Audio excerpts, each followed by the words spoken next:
Pán Levko Dohovič je jedným z najznámejších a najviditeľnejších predstaviteľov ukrajinskej komunity na Slovensku a v Ústave pamäti národa máte zhruba 400 popísaných strán životopisu? Tak hlavne z tých výsluchov a z tých materiálov, čo oni zbierajú na mňa, takže tam sú listiny normálne. Dokonca sme sa veľa dozvedeli, kto na mňa čo hovoril a takéto veci z toho.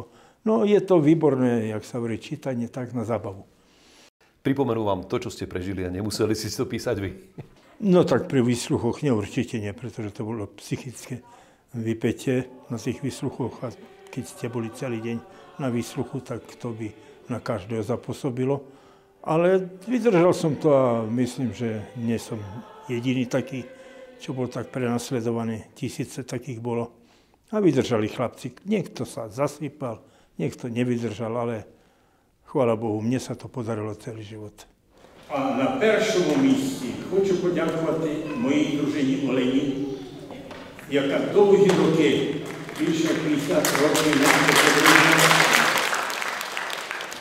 Aj v súčasnosti veľmi preciťujeme s tými ľuďmi, ktorí z Ukrajiny momentálne tu sú, bez manželov, s deťmi, proste vedia, že k nám ako sa môžu vždy obratiť o nejakú pomoc.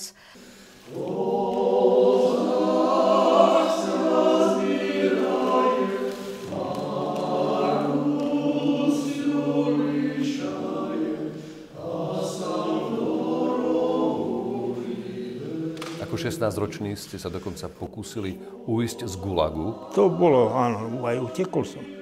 Aj utekol som v 52. roku. Bol som 5 dní na slobode, chytili ma v Archangelsku, mi pridali ďalších 10 rokov.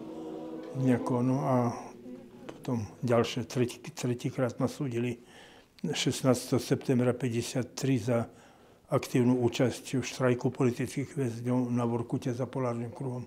A tam som ešte nemal 18 rokov, keď ma zasúdili na trest smrti.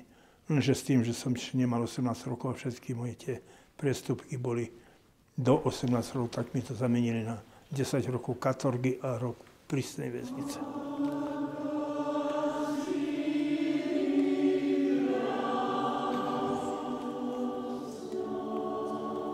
Od 60. rokov minulého storočia žijete na Slovensku, máte 3 synov.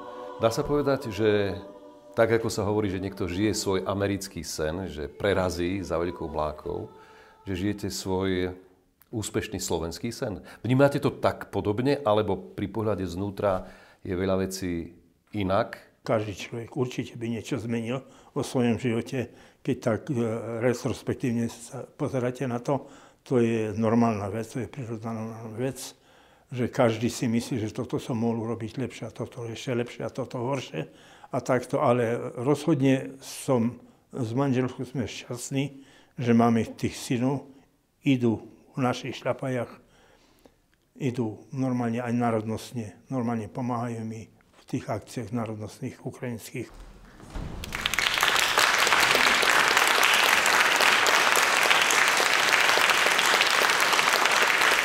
A dokonca aj vnúk Bogdan aj Braňo aktívne pomáhajú pri našich akciách, keď organizujeme nejaké koncerty alebo nejaké takéto veci.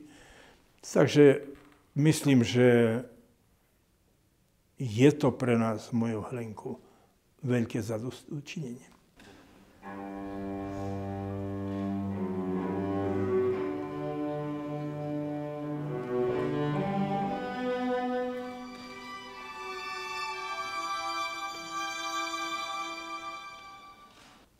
Všetko, čo je trošku zlé, je možno niekedy na niečo dobré.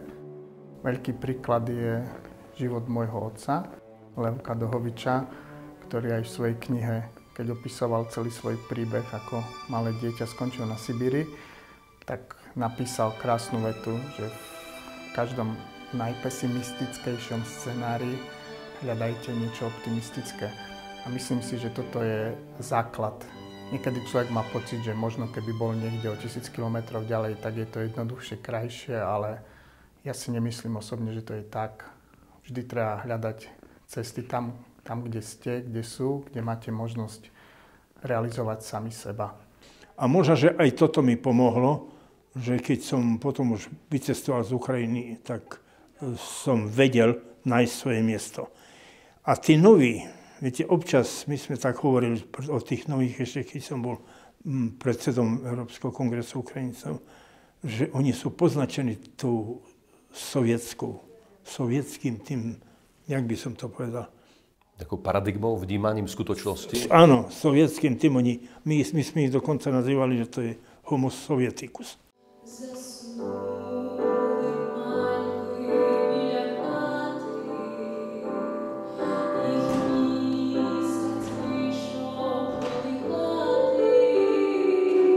Doma sme nikdy v živote nerozprávali inak ako po ukrajinsky a je to taký paradox, že napriek tomu, že som vyrastal v ukrajinskom prostredí, ukončil som slovenské školy, nemám z ukrajinčiny aj maturitu, ale píšem aj po ukrajinsky a stal som sa novinárom v slovenských novinách, čiže lepšie sa mi píše v slovenčine po tých rokoch skúseností. A hovorím, je to hlavne o tej podpore v rodine, o tom nebáť sa, držať si to svoje, byť ako hrdým na to, že som Ukrajinec, ale na druhej strane rešpektovať aj to, že žijem na Slovensku, mám rád aj Slovensko, fandím slovenskému športu, mám kopec priateľov Slovákov, čiže vlastne musí tam byť nejaký taký vyvážený pomer medzi tým, kde človek žije a kde má korene.